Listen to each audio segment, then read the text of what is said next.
ለቤተሰብ ኡምራ ማድረግ ይቻላል? ይችላል።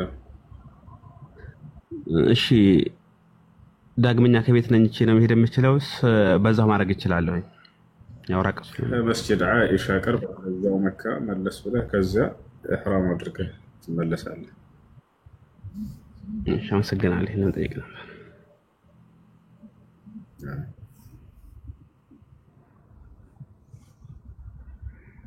እሺ ጥያቄ አለ? ሰላም አለይኩም። ከሌላቸው እናውረድ። እሺ አድምነች አርዳቸው። ሰላም አለይኩም። ክርስቲያኖች የሆነን ሰው ሰይጣን ቢይዘው ለምሳሌ እንዴት ነው ጸበል እንዲሻለው የሚያደርጉት? ጂን በጣም ፈሪ የሆነ ፍጡር ነው። በምንም ነገር ልታስለቅቁት ትችላላችሁ። ምንም ሃይማኖት የሌለው ሰው መጥቶ አሰላሙ አለይኩም ወራህመቱላሂ ወበረካቱ ዝም ብለህ ሄደህ ያንን ጅን ያለበትን ሰው ብታስፈራራ ዝም ብለህ በቃ ገለሃል። አንድ ጭቤ ይዘህ አስፈራራ፣ ወላሂ ይወጣል። ወይኔ ለካለ ሌራዳ ይሄ ሃይማኖት መለኪያ ሚዛን አይደለም። ሂንዱይዝሞች ቢፈውሱ እምነታቸው ትክክል ነው ማለት ነው? አይደለም። ይሄ አይደለም። ማንኛውም ህመም ነው። ህመምን ማንኛውም ሰው ሊፈውሰው ይችላል። ዶክተር ሄዳ ይፈውሳል። ያሽራ ዶክተር ህመም ካለብህ ሊፈውሰው ይችላል። የዛኔ ሰው እምነት ትክክል ነው ማለት ነው። የአንድ እምነት ትክክለኛነት የሚለካው በውስጡ በሚገኘው አስተምህሮ ነው። እዛ ስትሄድ ጊዜ ያለው ነገር ምንድን ነው? ያ ነው። እሺ ሰላም አለይኩም። ወአለይኩም ሰላም ወራህመቱላህ።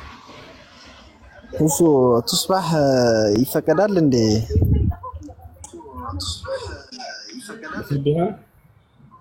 ቱስባህ እንትን ላይ ማድረግ እስቲክፋር ስታደርግ ቱስባህ መጠቀም እቺ መስበህ ወደሱ ምንጣ ምን ታድርጉ ልጆች? ነቢያችን ሰለላሁ ዐለይሂ ወሰለም ተስቢህ ያደርጉ ነበር። አይ የዝኩሩላህ ሱብሓነሁ ወተዓላ አላህን ያወሱ ነበር፣ ዚክር ያደርጉ ነበር። ነገር ግን ሙሰቢሓ ይጠቀማሉ ወይ ወደሚለው ስንመጣ ጊዜ አንደኛ ከራሳቸው ንግግር፣ ሁለተኛ ሌሎች ነብዩ ሰለላሁ ዐለይሂ ወሰለምን አይተዋቸው ከተዘገበው እንገራችሁ። ነቢያችን ሰለላሁ ዐለይሂ ወሰለም ከሚስቶቻቸው መካከል አንድ ሚስታቸው ዚክር እያደረገች አዩ።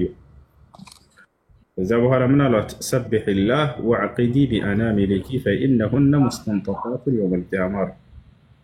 ዚክር አድርጉ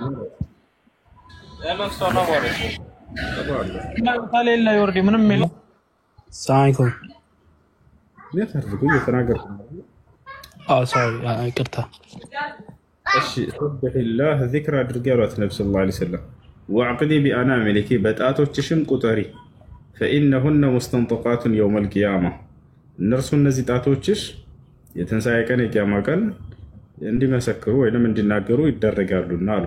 ያሹፍ የቂያማ ቀን አፋችን ብቻ ሳይሆን አምልኮ ስንሰራበት ጥሩም ይሁን መጥፎ ስንሰራበት የነበረው የሰውነት ክፍላችን እንዲናገር ያደርገዋል። አላህ ጣቶቻችሁ ከሆነ ዚክር ሲያደርግብኝ ነበር ብሎ ይናገራል። መጥፎ ነገር ስታደርግበት ከሆነ ያንን ይመሰክራል።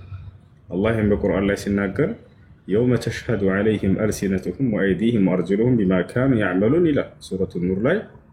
እጆቻቸው፣ እግሮቻቸው፣ ሙሉ የሰውነት ክፍሎቻቸው በሚመሰክሩባቸው ጊዜ እያለ ይናገራል።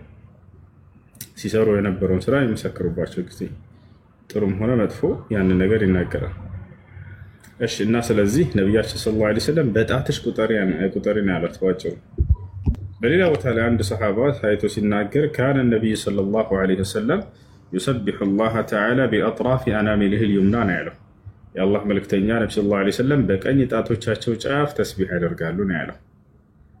ስለዚህ ነቢያችን ሰለላሁ ዐለይሂ ወሰለም ሙሰቢሓ አይጠቀሙም ነበር።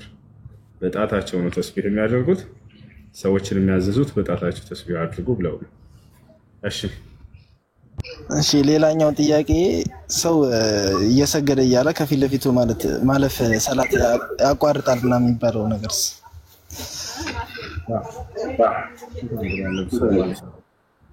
ሰላትን ያቋርጣል። ሰዎች በሚሰግዱ ጊዜ ሰውየው ብቻውን ነጠላ ከሆነ በእርሱና በሚሰግድበት መካከል ስትራ ያድርግ። ወንበር ሊሆን ይችላል። ሰዎች በእርሱ ፊት እንዳያልፉ ከወንበሩ በስተጀርባ ማለፍ ይችላሉ። ኢማም ከሆነ የሚያሰግረው ለእርሱ ብቻ በመእሙሙ ፊት ወይም በተከታዮቹ ፊት ቢያልፍ ሰውየው ችግር የለውም። በኢማሙ ፊት እስካያልፍ። እሺ ሌላኛው ጥያቄ ደግሞ አሁን የሰው እየሰራሁኝ ያለ ሰውየው ሰደቃ ስጥልኝ ብሎ እኔ ሰደቃ ስሰጥለት አጀር ይኖረኛል ለኔም ወይስ የእሱ ብቻ ነው አጀሩ? አጀር ታገኛለህ። አጀር ታገኛለህ። የተባበረ አጀር ያገኛል። ኃጢአት የተባበረ ወንጀል ያገኛል። አላህ ሱብሓነሁ ወተዓላ በቁርአን ላይ ወተዓወኑ ዐለል ቢሪ ወተቅዋ ወላ ተዓወኑ ዐለል ኢስሚ ወልዑድዋን ይላል። በመልካም ተግባር በመፍራት ላይ ተባበሩ፣ በኃጢአት ላይ እና አላህን በማመፅ ላይ ተባበሩ። ስለ ስም አወጣጥ ንገረን ይላል። መልካም ስሞችን አውጣ ለልጆች። ወንድማችን አረጋጋ። ኮሜንት 100 ጊዜ ይጻፍከው። መጥፎ ስሞች ከሆኑ ከአላህ ሱብሓነሁ ወተዓላ ውጭ ለሌላ አካል ባርነትን ያስያዙ ከሆነ እንዳታወጣ። በነቢያችን ሰለላሁ ዐለይሂ ወሰለም ጊዜ ሰዎች መጥተው እስልምና ሲቀበሉ ስማቸውን ይጠይቋቸው ነበር።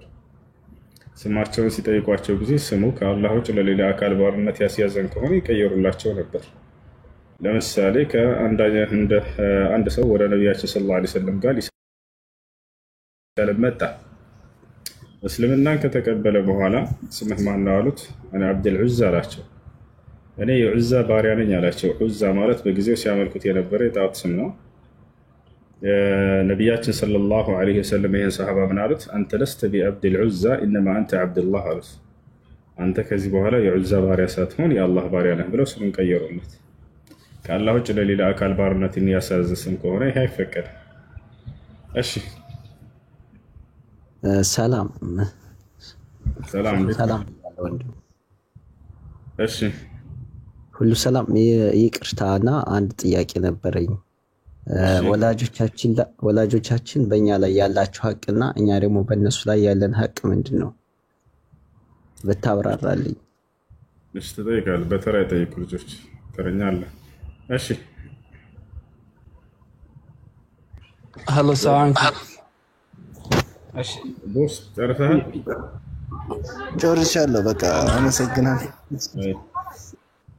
እሺ የእኔ ጥያቄ አላህ ዲናችሁን ሞላሁላችሁ ካለ በኋላ ሌላ እሺ እኔ ካልሆንኩ መቀጠል ሌላ አያ ወርዷል።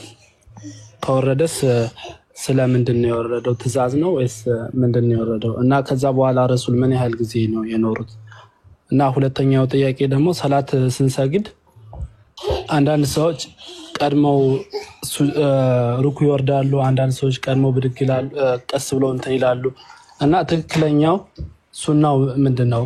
ሰላት አላሁ አክበር ብሎ እስከሚጨርስ መጠበቅ አለብን ወይስ አላህ የመጀመሪያው እንትን እንዳለ እንትን ማለት ነው? ሁሉም አሁን አንዳንድ ሰው ቶሎ ብድግ ይላል፣ አንዳንድ ሰው ቶሎ ዝቅ ይላል። እና ትክክለኛው ሱና የትኛው ነው ለመጠየቅ ነው። قال النبي صلى الله عليه وسلم إنما جعل الإمام ليؤتم به فإذا ركع فاركعوا وإذا سجد فاسجدوا ነቢያችን ሰለላሁ ዐለይሂ ወሰለም ሐዲስ ላይ ምን አሉ? ኢማም መሪ የተደረገው ሊመሩበት ዘንድ ነው አሉ። ኢማሙ ሩኩዕ ካደረገ ሩኩዕ አድርጉ፣ ኢማሙ ስጁድ ካደረገ ስጁድ አድርጉ ብለው ተናገሩ። ስለዚህ ኢማሙ ጋር አንደኛ እኩል አትወርድም፣ አትሽቀዳደም፣ ቀድመውም አትወርድም። ይሄ ስህተት ነው። ነገር ግን እርሱ ያንን ተግባር ሲሰራ ጊዜ ተከትለህ ትሰራለህ። ያ እሺ ኢማሙም ይህን ተግባር ሊያደርግ የሚገባው ገና ሲጀምር አይደለም። ለምሳሌ ነገር ተግባሩን ከፈጸመ በኋላ አይደለም። ሩኩዕ ሲወርድ ጊዜ አንዳንዱ ኢማም ምን ያደርጋል? አላሁ አክበር ይልና እዛው ቆሞ አለበት፣ ከዛ በኋላ ይወርዳል። ይህ ስህተት ነው። ምክንያቱም አላሁ አክበር ካለ እዛው ሳለ ሰውየው ከዛ ቀድመውት ሊወርዱ ይችላሉ እነዚያ ሰዎች። ሁለተኛ ምንድነው? ከወረደ በኋላ ይወርድና እዛው ስጁድ ላይ ወይ ሩኩዕ ላይ ከወረደ በኋላ ተግባሩ ከወረደ በኋላ አላሁ አክበር ይላል። ይህ ስህተት ነው። ቦታቸው አይደለ? ታዲያ እንዴት ነው የሚሆነው? ወይኩኑ ተክቢር عند الانحطاط ሰውየው ወደ ስጁድ እየወረደ ባለበት መካከል ላይ ይበል ያን ነገር ወጣችኋል። ሩኩዕንም እንደዚያ እንዳጠቃላይ ኢማሙን መቅደም የማይቻልም እኩልም ማድረግ አይቻልም። ኢማሙ ያንን ተግባር ሲሰራ ጊዜ ነው ተከትለህ የምትሰራው። ነብዩ ሰለላሁ ዐለይሂ ወሰለም ኢነማ ጁዒለ አልኢማም ሊዩእተመ ቢሂ ስላሉ ኢማም መሪ የተደረገው ሊመሩበት ዘንድ ነው አለ። የምትመራበትን አካል ወይ አትሽቀዳደመውም ከፊቱ ወይንም ከእርሱም ጋር አትሆንም ከኋላው ነው የምትሆነው። ይሄ ነው። ሌላው ነገር መጨረሻ ያወረደ የቁርአን አንቀጽ በሚለው በዑለሞች መካከል ኺላፍ አለው። አልየውመ አክመልቱ ለኩም ዲነኩም ወአትመምቱ ዐለይኩም ኒዕመቲ ወረዲቱ ለኩም አልኢስላመ ዲና የሚለውም አለ። ልክ እንዲሁ ወተቁ የውመን ቱርጀዑነ ፊሂ ኢለላህ የሚለውም አለ። ለምን አስወጣኸኝ? ገና አልገባህም። እና ይላል ገባ። እሺ እና ይሄ ነው ወንድማችን ሁሱ እኔ ወረፋ ከደረሰኝ ሰላም አለይኩም ወራህመቱላሂ ወበረካቱ። ወአለይኩም ሰላም ወራህመቱላሂ ወበረካቱ። ማሻአላህ በመጀመሪያ ያው በቃ ያው እንደኔ እንዳይኔ ብሌን ነው የማይህ በጣም ብዙ ነገር እየቀሰምኩ ነው። ጀዛካላህ ልል እፈልጋለሁ። በመቀጠል ደግሞ የማቀርበው ጥያቄ እኔ ያለሁበት ቦታ የክልል ከተማ ላይ ነው ያለሁኝ እና መስጂድ እኔ ካለሁበት ሰፈር መስጂድ አለ፣ ሌላ ቦታ ራቅ ያለ መስጂድ አለ እና በሁሉም ቦታ ላይ መስጂድ መስገድ እንችላለን። አሁን ይሄ አህለል ሱና ወል ጀማዓ የሚል ነባሩም መስጂድ የሚያሰግድበትም አለ። ይሄን ነገር ብታብራራልኝ ፈልጌ ነበረ። አቂዳቸው ትክክለኛ አቂዳ ከሆኑ ሰዎች ጋር ስገዱ ባላችሁበት አካባቢ። ያ ነው መሆን ያለበት። እሺ ወንድም አለ። እሺ ምታሙ የኔ ተራ ይመስለኛል። ይቅርታ። አይ እኔ ነኝ። እሺ እሺ የሰላም ሁሱ ልክ ነኝ። አንድ ከታች ሌላ ልጅ አለ። ምናልባት ኔትወርክ መሰለኝ እኔ ጋር። እሺ እሺ ድምጽ ይቆራረጣል። ይሰማል። ቀጥል ጃክ። በቃ ኔትወርክ። እሺ ጃክ የእናትና የአባት ሐቅ። እሺ አሪፍ። እና ወላጆቻችን በእኛ ላይ ያላቸው ሐቅና እኛ ደግሞ በእነሱ ላይ ያለን ሐቅ እዚህ ላይ በጣም ስለተወዛገብኩ ነው። ኦሶዬ ሰላም። እሺ አስተካክል ኔትወርክ ወገናችን የእንትን እያለበት ነው። አይሰማህም እንዴ? ይሰማኛል። ወላጆቻችን በእኛ ላይ ያላቸው ሐቅና እኛ ደግሞ በእነሱ ላይ ያለን ሐቅ ምንድን ነው? ኤክስፕሌን ቱ ሚ። አንድ አባት ለልጁ ያለበት ግዴታ ምንድነው ከሚለው እንነሳ። አንድ አባት ልጁን ከወለደ ይሄ ልጅ ከመጀመሪያው ጀምሮ አቂቃ ሊያደርግለት ይገባል። የመጀመሪያ ሐቅ ነው። መልካም ስም ሊያወጣለት ይገባል። እነዚህ ህፃን ሆኖ የሚገቡ ግዴታዎች ናቸው። ነቢያችን ሰለላሁ ዐለይሂ ወሰለም እንደተናገሩት ኩሉ መውሉድን ሙርተሐኑን ቢዐቂቀቲሂ ዩዝበሑ ሊሳቢዒህ ወዩሕለቁ ወዩሰማ እንዳሉት ማለት ነው። ማንኛውም የሚወለድ ህፃን ልጅ በአቂቃው ተይዞ ነው የሚወለደው አሉ። ቦታቸዋል አይደል? በሰባተኛ ቀኑ አቂቃ ይታረድለት፣ ስም የሚወጣለት፣ ልክ እንዲሁ ጸጉሩ የሚላጭለት፣ ይገረዝም። እነዚህ አይነቶች ሐቅ አሉ። እነዚህ ሊያሟላ ይገባል። አንድ አባት ልክ እንዲሁ ለልጁ ካለበት ግዴታ ሊያበላው፣ ሊያጠጣው፣ ሊያለብሰው እነዚህን ሊያሟላለት ይገባል። ተገቢ ነው። አላህ ሱብሓነሁ ወተዓላ ወዐለል መውሉድ ለሁ ሪዝቁሁነ ወኪስወቱሁነ ቢልማዕሩፍ ይላል። ሌላኛው ነገር ምንድን ነው? በኢስላም ላይ ኮትኩቶ ሊያሳድገው ይገባል። ይህም ግዴታ ነው። ከማ ቃለ ነቢዩ ሰለላሁ ዐለይሂ ወሰለም ሙሩ አብናአኩም ቢሰላህ ሊሰብዕ ወድሪቡሁም ዐለይሃ ሊዐሽር ወፈሪቁ በይነሁም ፊል መዳጅዕ። ልጆቻቸው የ7 ዓመት ዕድሜ ሲደርሱ ሶላት እንዲሰግዱ እዘዟቸው ብለው እንደተናገሩት ሶላትን ብቻ ሳይሆን ማንኛውንም የአምልኮ ስርዓት ይመለከታል። ሶላት ያሉበት ምክንያት ትልቁ የአምልኮ ስርዓት ስለሆነ ለናሙናነት እርሱም ለመጥቀስ ፈልገው ነው። እና ይህ ነው ለአቅመ አዳም ሲደርስ፣ ለአቅመ ሔዋን ሲደርሱ ልጆቻቸውን የመዳር ኃላፊነትና ግዴታ አለባቸው። ዘውጁ አውላደኩም ኢዛ በለጉ ብሎ ዑመር ብን አልኸጣብ ይናገራል። ልጆቻችሁ ለአቅመ አዳም ለአቅመ ሔዋን ከደረሱ ዳሯቸው ወደ መጥፎ ነገር እንዳይወድቁ። ይህ ሁሉ በወላጅ ላይ ያለ ግዴታ ነው። ልክ እንዲሁ ልጅ ለአባቱ ግዴታ አለበት። ለአባቱ በመጥፎ እስካላዘዘው ድረስ ሊታዘዘው ይገባል። አላህ ሱብሓነሁ ወተዓላ ወሰይና ልኢንሳነ ቢዋሊደይሂ ኢሕሳና እያለ ይናገራል። እኔ የሰው ልጅን ለወላጆች አደራ መልካም ዋል ብዬ ተናዝዤዋለሁ ብሎ አዟል። አባትህ የሚያስፈልገው ነገር ቢኖር አንተ ባለጸጋ ብትሆን ለአባትህ ሁሉን ነገር ለአባትህም ለእናትህ የማስተዳደር ኃላፊነት ይኖርብሃል። በነቢያችን እሱ ሀሳብ ይቅርታ፣ ጊዜህን እንዳልሻማ እጠር ላድርግልህ። ኤግዛምፕል ለምሳሌ አሁን አንዳንድ ወላጆች ሁለት ምርጫ፣ አንድ አይነት ምርጫ ይሰጡሃል። ወይ ዘመናዊ ተማር ወይም ደግሞ ሃይማኖትህን ድንህን ተማር ብለው እንደዛ አይነት ነገር ይሰጡሃል። አንዱን መምረጥ ግዴታ አለብህ የሚሉ ወላጆች አሉ። እና እዚህ ላይ እንድን ነው ለምሳሌ ቁርአን ላይ በተለያየ አንቀጾች የሚገልጽልን ወይም ደግሞ እኛን እንትን የሚለን ወላጆቻችንን መንከባከብ እንዳለብን ብቻ ነው። ወቀዷ ረቡከ ሌላም ነገር አለ እና የልጆች ነገር እና እዚህ ላይ ነው ወላጆቻችን ለምሳሌ ካሰቃዩን ብዙ በደሎች ወይም ተጽዕኖ ከደረሰብን የማይገባንን ላይፍ የማይገባንን ፍቅር ካልሰጡን እንዴት ነው እዚህ ላይ እኛ የሚገባቸውን ፍቅርና እንክብካቤ ልንሰጣቸው የምንችለው? ይኸውልህ መልካም መሆኑ መጥፎ መልካም መሆኑ ለእነርሱ ግዴታ ነው፣ ወላጆች ናቸው።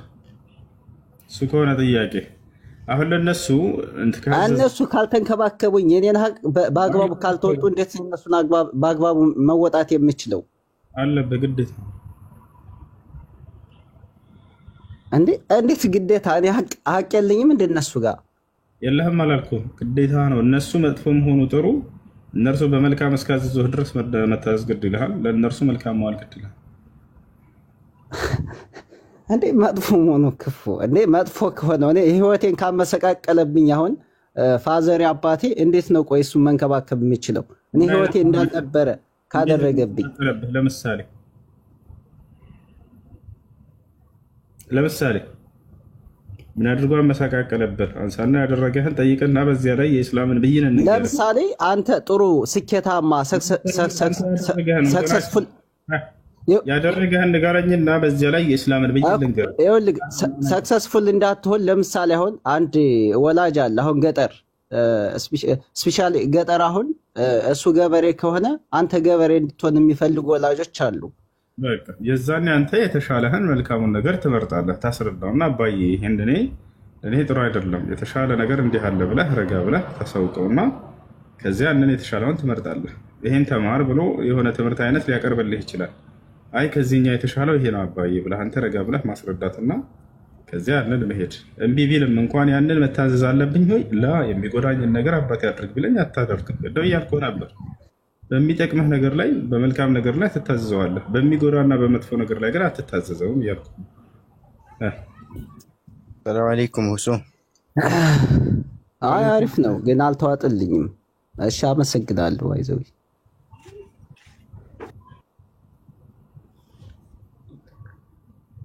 እናም ደግሞ ስትገባ ኢንቫይት ብታደርግልን ደስ ይለኛል።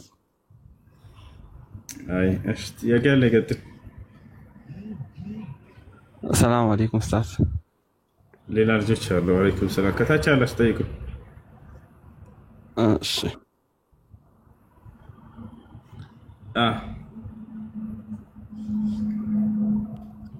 ከታች ያሉት ካልጠየቁ ነው መጠየቅ እችላለሁ?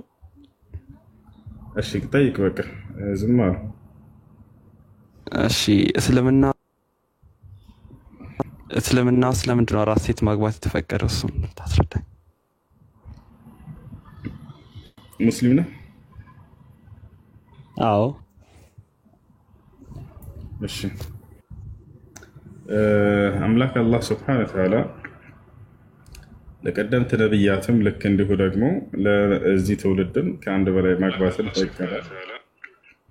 ይህን ሲናገር በጃል አላህ በቃሉ ላይ ሱረቱል ራዕድ ላይ ወለቀድ አርሰልና ረሱለን ሚን ቀብሊክ አዝዋጀን ወዙርያ ይላል። ሙሐመድ ሆይ በእርግጥም ከአንተ በፊት ለነበሩ መልእክተኞች እነሱ ልክ ያለሁኝ ሚስቶችንም አድርጌላቸው ነበር ይላል። ከአንድ በላይ እንዲያገቡ ደንግጎላቸው ነበር። አዲስ ነገር አይደለም። ይወታቻል።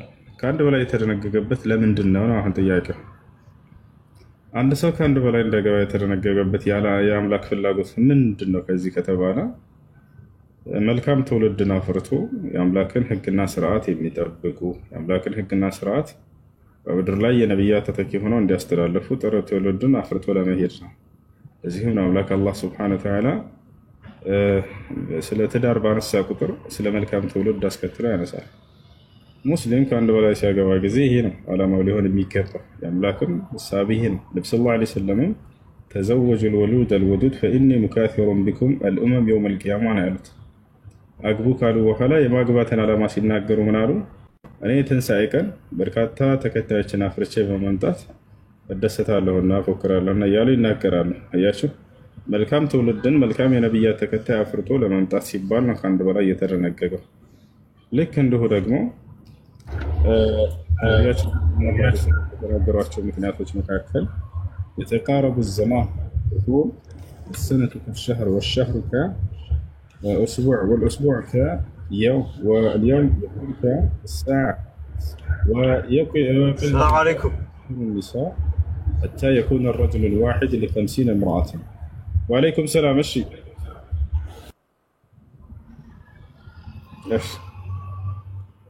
ነቢያችን አንዴ ልተርጉምልህ። ነቢያችን ሰለላሁ ዐለይሂ ወሰለም ሲናገሩ ምን አሉ?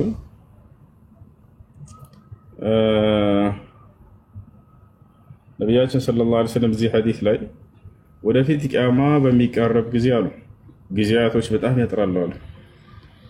ዓመት ልክ እንደ ወር የሚሆንበት ጊዜ ይመጣል አሉ። ወር ልክ እንደ ሳምንት፣ ሳምንት ልክ እንደ አንድ ቀን፣ አንድ ቀን ልክ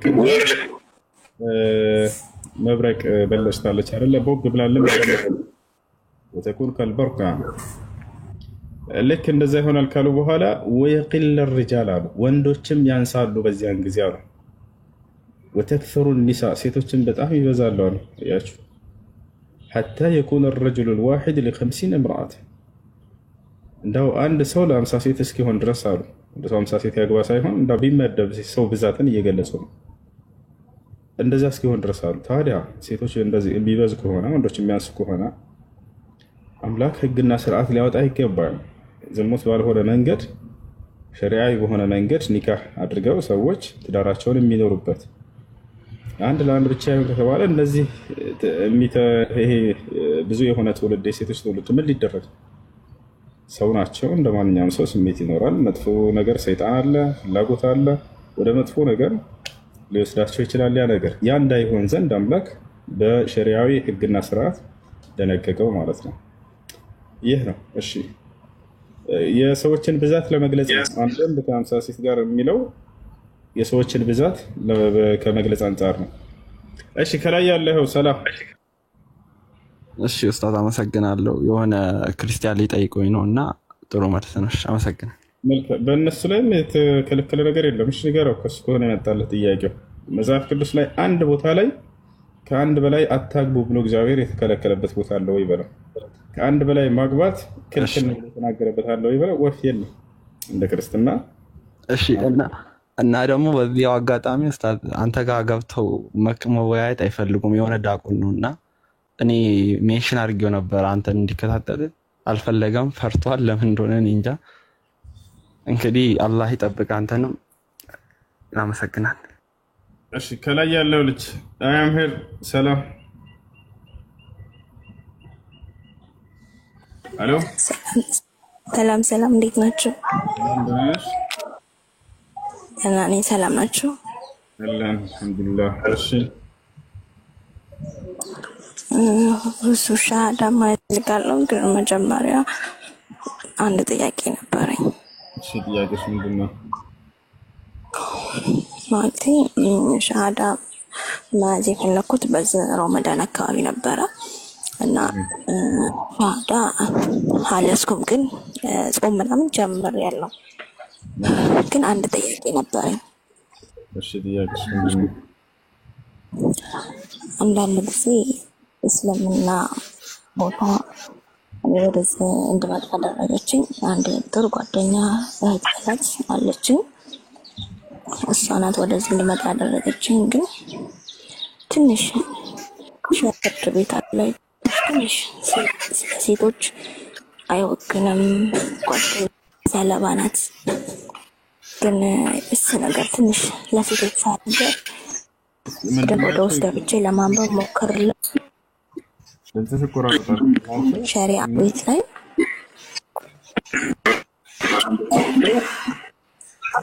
አይሰማም። ድምፅሽ ይቆራረጣል። ምን ነበር ያልሽው? አይሰማም። አሁን እስኪ ሞክር እስኪ አይሰማም? ይሰማል። አሁን ይሰማል። እሺ ምንድን ነው ያልሽው? እኔ የምጠይቀው ጥያቄ ስለ ሸሪዓ ፍርድ ቤት ማለቴ እኔ በዚህ ወደ እስልምና ጋር እንድመጣ ያደረገችኝ ሸሪዓ ፍርድ ቤት ላይ ከእውቀት ማነስ አንጻር እንጂ አንዳንድ ቁርአን ላይም ሐዲሶች ላይም ሳይው ለሴት ልጅ ክብር አለው። ግን ለምንድን ነው ሸሪዓ ፍርድ ቤት ላይ ሴቶችን ለመጫን የሚፈልጉት? እቺን ብቻ ሲያፈልኝ። በምን ጉዳይ? ለምሳሌ አሁን ምሳሌ ፍቺ ጉዳይ ወንዶችን በጣም ይደፋል። ግን የተረዳሁት ነገርም ያነበብኩትም ነገርም ከዲኑ አይደለም፣ እዛ ከተቀመጡት ሰዎች ነው። ይሄ ነገር ግን እንዴት ነው? እውነት ዲኑን አውቀውት ነው ወይስ ሴትን ለመበደል ያደረጉት ነገር ነው? ምክንያቱም ይሄን ያልኩብ ነገር ወደ እምነት ያመጣችኝ እህቴ የዚህ ሰለባ ተጠቂ ናት። ማለቴ በጣም ብዙ ገኑ ወንድ ልጅን ይደግፋል። ለምንድን ነው እንደዚህ የሆነው? ጉዳዩን ብታነሹ ጥሩ ነበር። የተበደለችበት ጉዳይ ካለ ያንን በደል እንደዛ ማድረግ አልችልም። ግን ፍቺ ጠይቃ ነው። ፍቺ ጠይቃችሁ ነው እንዳወራችን ከሆነ እስልምና ፍቺ የሚፈቅድበትን መንገድ ተጥላል። ግን ምንም ጥላ እንድትወጣ ነው የታዘዘችው። ይህ ስህተት ነው። እንደዚህ አድርገው ሲሆን ሴት ልጅን አንድ ሰው በሚፈታ ጊዜ እሱ 5 ሳንቲም አንዲት ነገር መቀበል የምታደርገው ልጨርስ እስኪጨርስ። ኤርፎን ካደረግሽ አውጪው። እሺ አሁን አይሰማም? ይሰማኛል። አውራኝ። አውጪው። ኤርፎን ነው። አውጪው። ኤርፎን አላደረኩም ማለት። እሺ ሁሉንም ንብረቱን ጥላል ካለ ስህተት ነው። በተለይ እርሱ ከሆነ የፈታት ማለት ነው። አላህ ስብሐነሁ ወተዓላ በቁርአን ላይ ወኢን አረድቱም ኢስቲብዳለ ዘውጅን መካነ ዘውጅን ወአተይቱም ኢሕዳሁነ ቂንጣራን ፈላ ተእኹዙ ሚንሁ ሸይአ ይላል። አንዲትን ሚስት ፈታችሁ ሌላ ሚስት ማግባት ብትፈልጉ አደራ ለመጀመሪያዋ ሚስታችሁ ያደረጋችሁላትን ስጦታ ምንም አይነት ቅንጣት ነገር እንዳትቀበሏት ይላል። ቅንጣት ነገር እንዳትቀበሏት። ይሄን በትንሹ በደል ነው ብለው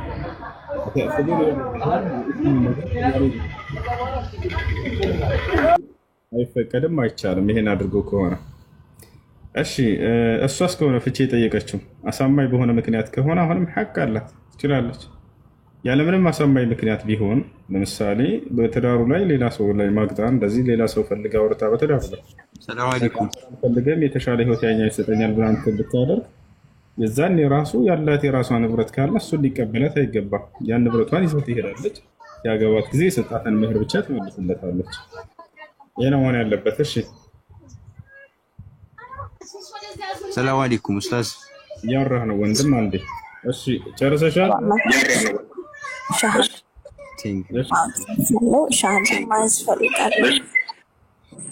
እሺ አብረሽኝ በይ። አሽሀዱ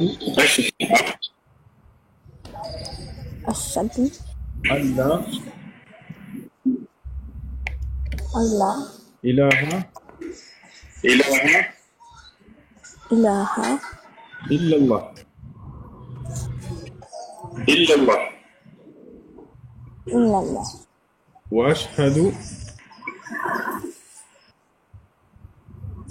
وأشهد أن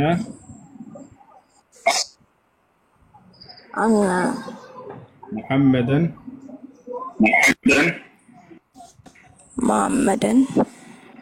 رسول الله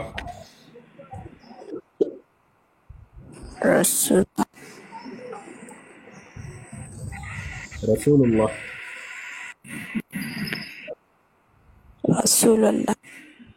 ما شاء الله ጨርሰሻል። አሁን ያልሽው ቃል የሸሃዳ ቃል ወይንም ትርጉሙም አሽሀዱ አን ላ ኢላሀ ኢለላህ ማለት እነሆ ከአላህ በስተቀር በእውነት ወአሽሀዱ አነ ሙሐመድን ረሱሉላህ ማለት ደግሞ ሙሐመድን አላህ መልእክተኛና ነብይ ናቸው ብዬ መሰክራለሁ ማለት ነው። ከዚህ በኋላ ሙስሊም ይመሻል። እስላማዊ ትምህርት የምትማሪበት ግሩፕ እናስገባሻለን። ፎሎ አድርጊኝ። በውስጥ ቁጥርሽ ላኪልኝ። የዛህራ ጋር አገናኝሻለሁ ኢንሻአላህ። ግሩፕ ታስገባሻለች። ስምሽ ማን ነበር?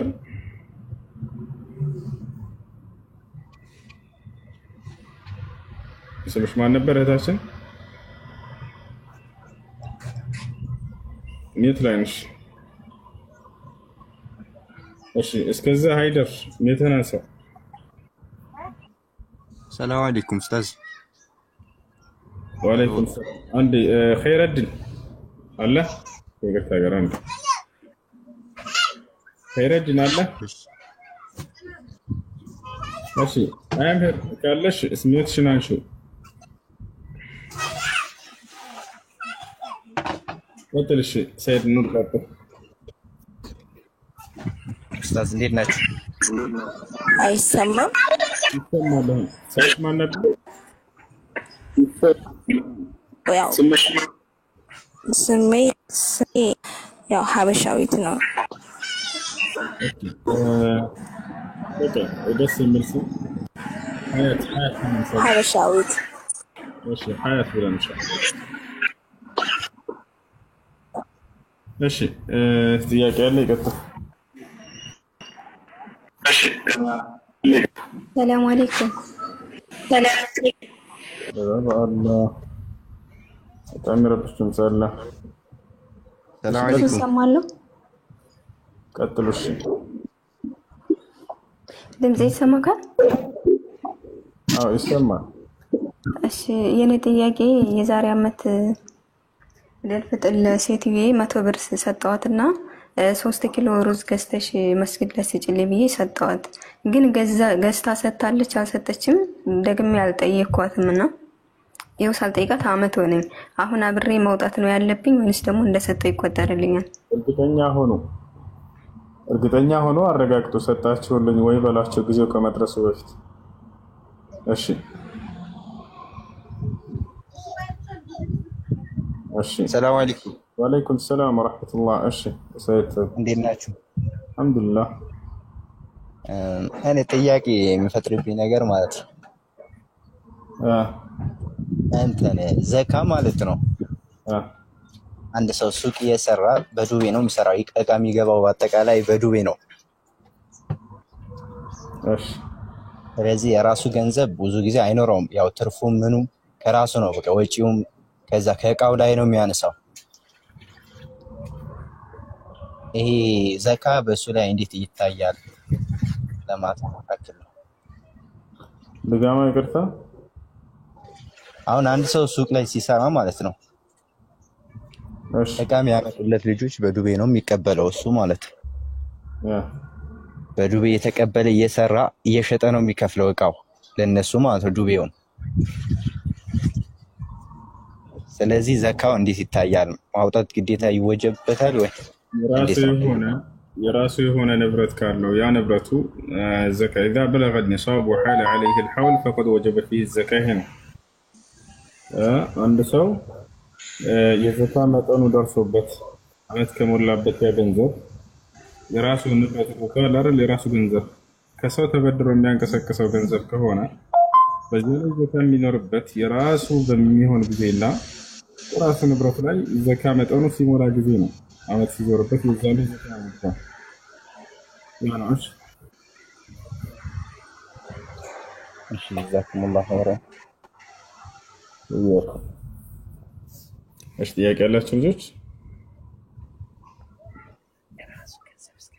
ኸይረዲን አለ ወራህመቱላሂ ወበረካቱሁ። እሺ ጥያቄሽ ምንድን ነው? ወአለይኩም ሰላም። እሱ እኔ አባቴ አሁን ረመዳን ተገባ ነው የሞተው። አላህ ነው 5 ቀን ጾሞ ነው የሞተው። አሁን ያኔ እንዴት ነው ማለት ጾሙን ቀዳ ማውጣት አለብኝ እኔ ወላ እንዴት ነው? ያለበትን ቀን ብቻ ነው የምትጾመው። ከሞተ በኋላ ያለውን አይደለም። በመጀመሪያ ያለበትን ቀን ያለሽ ነቢያችን ሰለላሁ ዐለይሂ ወሰለም አሉ من مات وعليه قضاء من رمضان صام عنه رمضان قضاء ያለበት የሞተ ሰው ያንን ጾም ቤተሰቦቹ ይጾሙለታል እና ያ ነገር ግን እዚህ ቦታ ላይ ቀዳ የሚያወጣበት ጊዜ አጊቱ በመሳረፍ ምክንያት ቢያሳልፈው ሳይጾም ቢቀር ነው ቀዳ የሚኖርበት። ታዲያ ጊዜ ካላገኘስ ይህ ሰውዬ ቀዳ ሳያወጣ የሞተው በረመዳን መካከል ከሆነ ከፋራ ነው የምታወጡት። ያ ማለት ለእያንዳንዱ ቀን አንዳንድ ምስኪን ማብላት ካልቻላችሁ በእህል መቀየር ትችላላችሁ። ለእያንዳንዱ ቀን አንዳንድ ኪሎ ከግማሽ፣ ለ5 ቀን ከሆነ 7 ኪሎ ከግማሽ ሩዝ ገዝታችሁ ለድሃዎች ሰደቃ መስጠት። ይሄ ነው። እሺ እኮ 5 ቀን ጾሞ ያኔ 25 ቀን ይቀርበታል ማለት ነው። የ25 ቀኑን ያኔ ማውጣት ነው ያለብን እህት። አዎ እንደሱ ከሆነ ከወሩ በኋላ ከሆነ የሞተው የ5 ቀን ያልጾመው ከሆነ የጾመው 5 ቀን ብቻ ከሆነ የ25 ቀኑን ታወጡለታላችሁ ማለት ነው።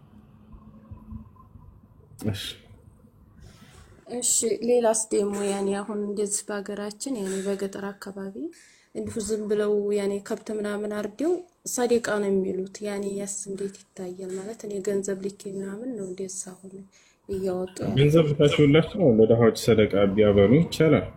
ያኔ በሳርዴው ሰው ተሰብስቦ ምናምን ይበላሉ ይቻላል። ነቢያችን ሰለላሁ ዐለይሂ ወሰለም ጋር አንድ ሰው መጥቶ ጠየቃቸው። ያ ረሱላላህ እነ ኡሚ ቀድ ማተት ፈለው አተሰደቁ ዐንሃ ሀል የንፈዑሃ فقال له النبي صلى الله عليه وسلم نعم وعليك بالماء. وفي رواية أخرى قال النبي صلى الله عليه وسلم أفضل أنواع الصدقة سقي الماء. የሆነ ሰው መጥቶ ወደ ነቢያችን ሰለላሁ ዐለይሂ ወሰለም ጋር ጠየቃቸው። አንተ የአላህ መልእክተኛ ሆይ ከእናቴ ሞታብኛለች፣ ለእርሷ ብዬ ሰደቃ ባደርግላት አላህ ይቀበላታልን ብሎ ጠየቀ። አዎ ብለውታል ነብዩ ሰለላሁ ዐለይሂ ወሰለም። ስለዚህ ትችላላችሁ።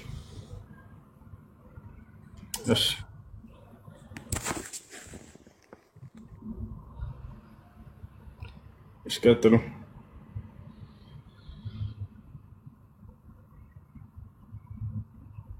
ቀጥሉ ልጆች ጥያቄ አለ?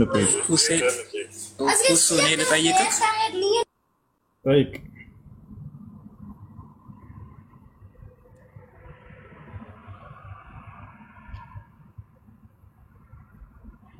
እሺ ጥያቄ አለ? እኔ ልጠይቅህ? ጠይቁ። እሺ የመጀመሪያው ጥያቄ ሱረቱ ተህሪም አንቀጽ 1 ላይ ያለው አያ ለምን እንደወረደ ትነግረኛለህ? ጨረስክ? ነው ጥያቄ? ሌሎችም አሉኝ ግን አንዴ እንዳላበዛብህ ሁሉንም ጠይቅ። እሺ የሆነ ጥያቄ ሰሞኑን ተጠየቀክ ነበርና ለዛ ጥያቄ የሰጠው መልስ ትንሽ መረጃዎችን እንድታሳይ እንፈልጋለሁ። የመሐመድ እናት እና አባት ጀነት ናቸው ብለህ ተናግረህ ነበርና ጀነት ስለመሆናቸው የሐዲስም ወይ የቁርአን አያ ታቀርብልኛለህ በኤቪደንስ? ጀነት ናቸው ብዬ የተናገርኩት አውጣ። ያ ታኩር ጠይቆክ ቪዲዮንም ማውጣት ይችላል። ጀነት ናቸው ብዬ የተናገርኩበትን አውጣ። ኤርትራ እንዳስ እሺ ልጠይቅ ላምጣልህ ቪዲዮን።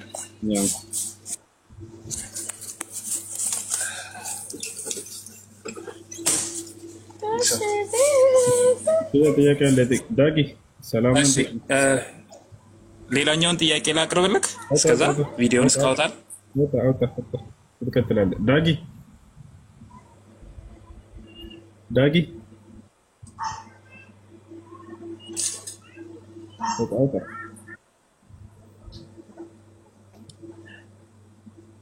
ላውጣ ወይስ ጥያቄዎችን እንትን ልበልክ?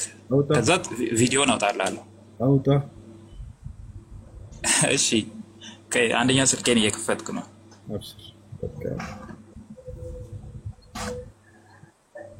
እሺ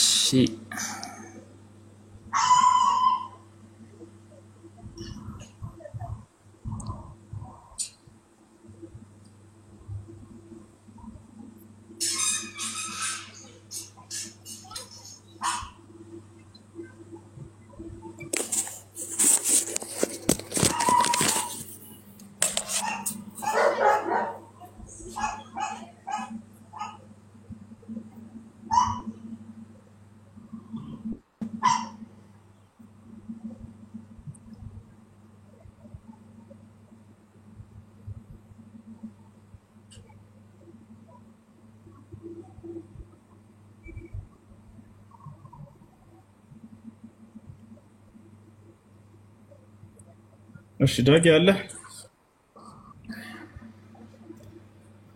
እሺ ከሌለ ሌላ ጥያቄ አለ? ጠይቅ እስከዛ ድረስ።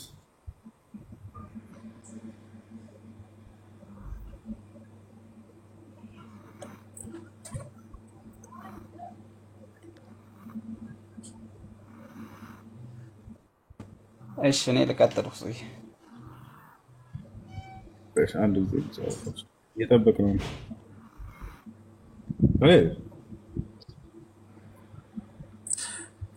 ቆይ አንዴ ቪዲዮን እያወጣሁልህ ነው። ቆይ አይ እሺ እየጠበቅነው ነው።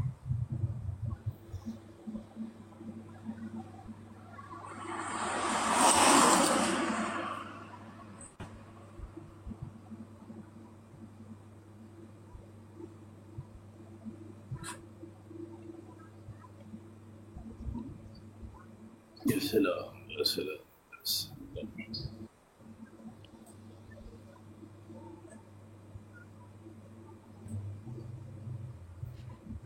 አለው ይሰማል። ልቀጥል? ቆይ ቀጥል አንዴ። ቪዲዮን አውጥቼ ቦታውን እንትን ስለምረጅም ቪዲዮ ስለሆነ እስከዛ 1 ደቂቃ ጠብቀኝ። አይቀጥልም። ወጣ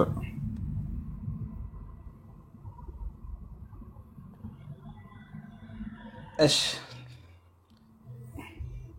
ሁሱዬ ሰላም። የት አድርክ?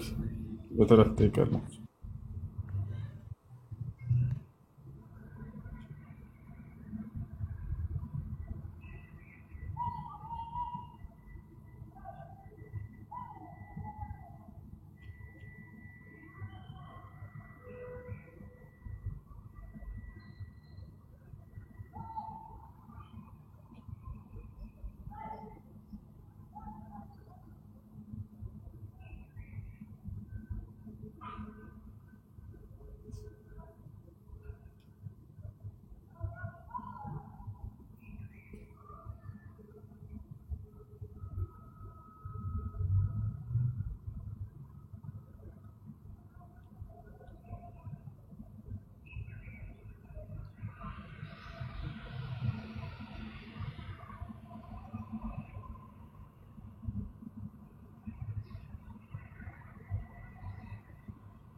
ነብይ ናቸው ብዬ መሰክራለሁ።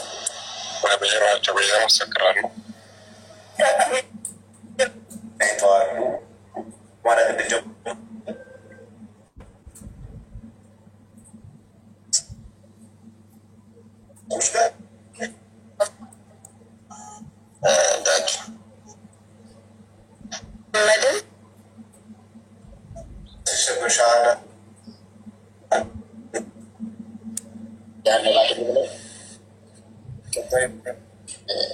የውድ የነቢያችን ሰለላሁ ዐለይሂ ወሰለም እናትና አባት የት ነው ያሉት?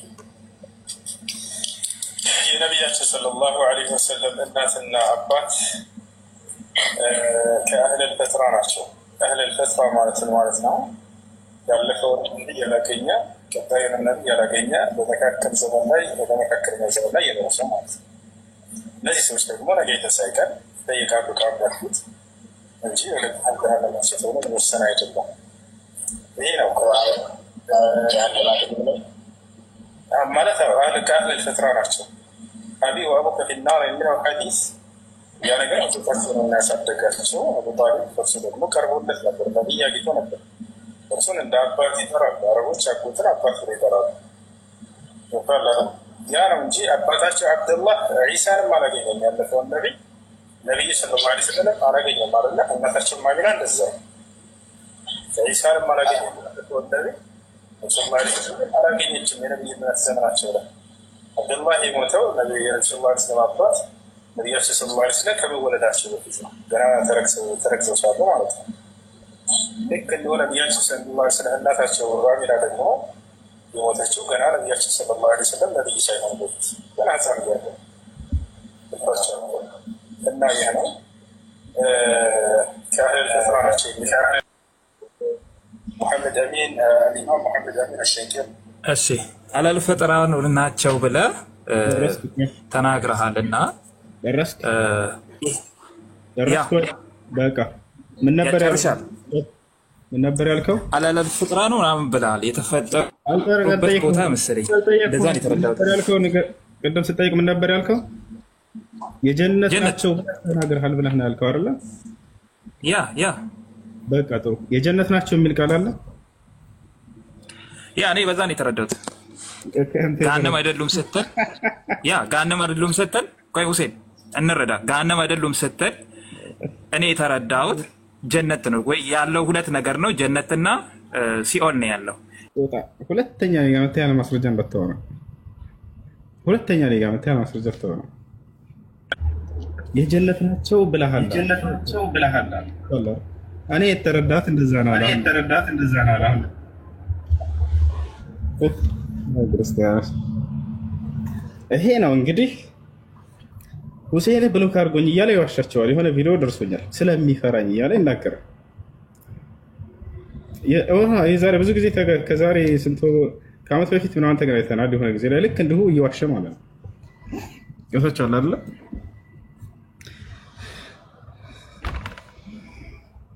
እኔ ጋር ስትመጡ ትዋረዳላችሁ። ቤታቸውን ዘግታችሁ ለማውራት አይደለም።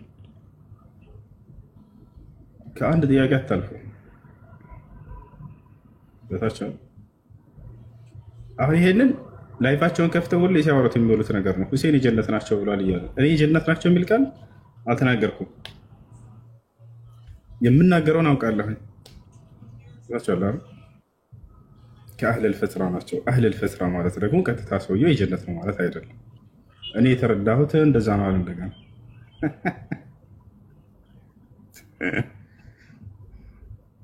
በሰው ላይ አትዋሹ።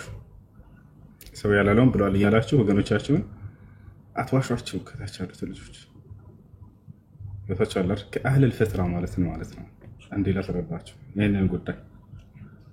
አህለል ፈትራ ማለት በአንድ ነቢይና በሌላ ነቢይ መካከል ያለ ሁጃ ያልደረሰው መረጃ ያልደረሰው ያለፈውንም ነቢይ ያላገኘም ከእርሱ በኋላ የመጣውንም ነቢይ ያላገኘም በመካከል ላይ ያሉ ህዝቦች ናቸው። ገብታችኋል አይደል? ስለዚህ መሲሁንም አላገኘም። የነቢ ሰለላሁ ዐለይሂ ወሰለም አባት ነቢዩ ሰለላሁ ዐለይሂ ወሰለም አላገኘም። አቢ ወአቡከ ፊናር የሚለውን ሐዲስ መጀመሪያ ላይ ሳወሳላችሁ ነበር። አሁን ተናግሬዋለሁ ቪዲዮ ላይ የኔም አባት ያንተም አባት የእሳት ነው ብለዋል አይደል? አዎ ብለዋል። ነገር ግን አባት ሲባል እንደ ኢስላም አጎት አባት ይባላል፣ አያት አባት ይባላል አለው።